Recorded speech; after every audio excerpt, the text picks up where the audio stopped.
We also have... Thank you very much and good morning for having me.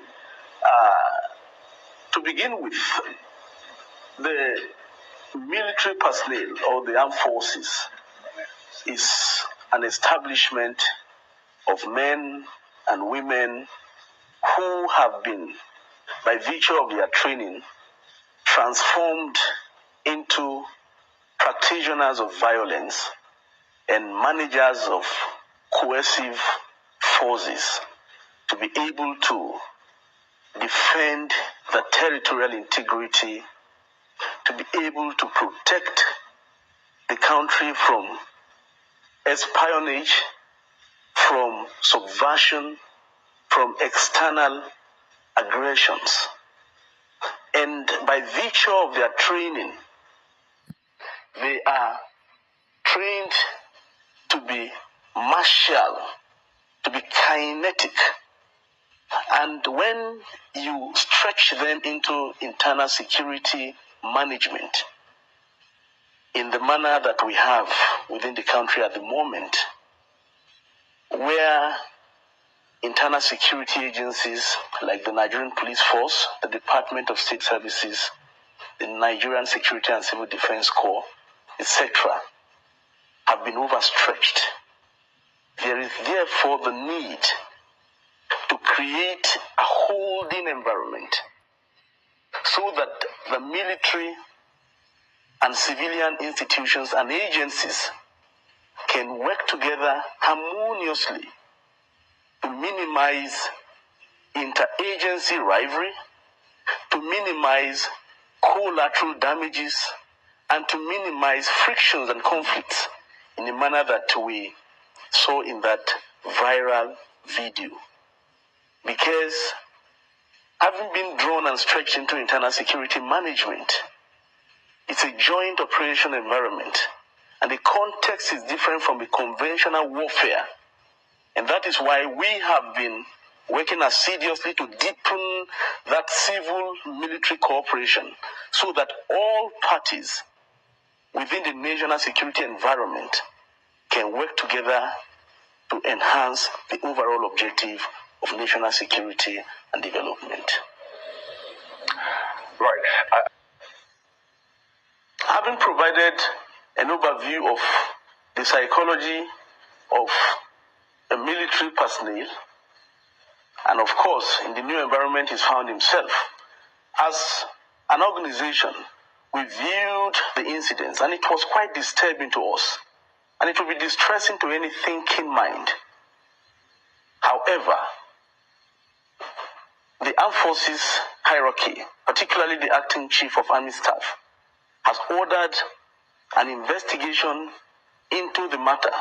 Because the moment we saw that video, we quickly reached out to the Nigerian army and of course the defense headquarters to ensure that their attention are drawn to this incident.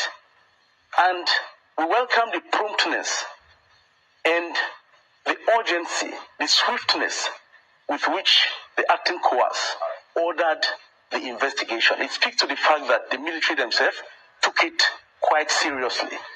Mr. Otakwu, let's bring in fight. You're trying to all of defend our territory, but you're going to find yourself within civilian spaces and under civilian authority. What else do we need to tell the military to, just let me use a Nigerian word, calm down? Thank you very much. I had laid a background to the fact that the military have a unique training. And I make bold to state clearly that military institutions function most professionally and in their best under a democracy. Basically because of the trimodal status of the military in a democracy, being a core institution of democracy, being a defender of democracy, and being a beneficiary of democracy. However, the only debriefing that you might wish to prescribe for the military and of course the civilian institution, because what we do is to be in the middle to foster this relationship, civil-military relationship. We need it. such that each party will understand fully the principles of the other party. The military has to understand the psychology of the civilian populace. The civilian populace has to understand the psychology of the military community. Because Section 217 of the Constitution stipulates clearly that the military, in as much as its primary responsibility is to defend the territory, should and can be called upon to provide MACA, military aid to civil authority, when civilian institutions are overwhelmed or overstretched. And that underscores the need for civil-military cooperation, which we have been advocating in the last 5 to 6 years. And the leitmotif, the philosophical underpinning of the advocacy, is to see how each party, we can understand our psychology. It begins with that. And to appreciate the fact that the overall objective of all parties within the state is to work for national security. That is the whole of society approach to national security. The military is like the masquerade that you have. You need him to protect you. And you also need to appreciate that this masquerade has to be up and doing, has to have a good well-being, a good welfare, before he can protect you from external enemies. And then the military has to understand that you cannot crush the very citizens that you are called upon to protect. These principles must be clearly understood. That is civil-military cooperation. Unfortunately, we've not been able to deepen this tool enough. In the US, in France, in Algeria, even in Sri Lanka, the 30-year-old war was brought to an end through CIMICO, civil-military cooperation. We have been trying to drill this concept down to the grassroots across the country. And we are glad that the acting chief of army staff, when he took office a few weeks ago, he was in Sokoto, and he emphasized the need for civil-military cooperation, which underscores the fact that he has a clear understanding of the need to build this normative capability for the armed forces. We cannot veer away from the fact that if we don't have this holding environment, this incident will be repeating itself, because the military itself is subject to civil rule, to the rule of law, to the principles of democracy.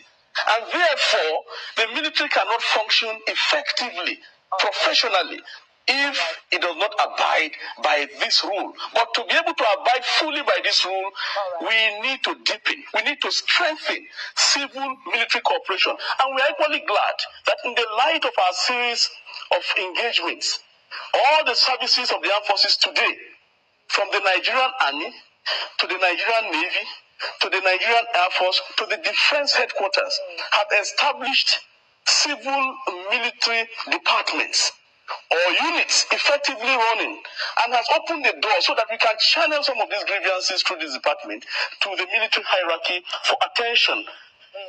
And these are part of what we have been doing. Believing that Mr. Otakwu, we might need to ask about the efficacy of such departments if we continue to see such incidents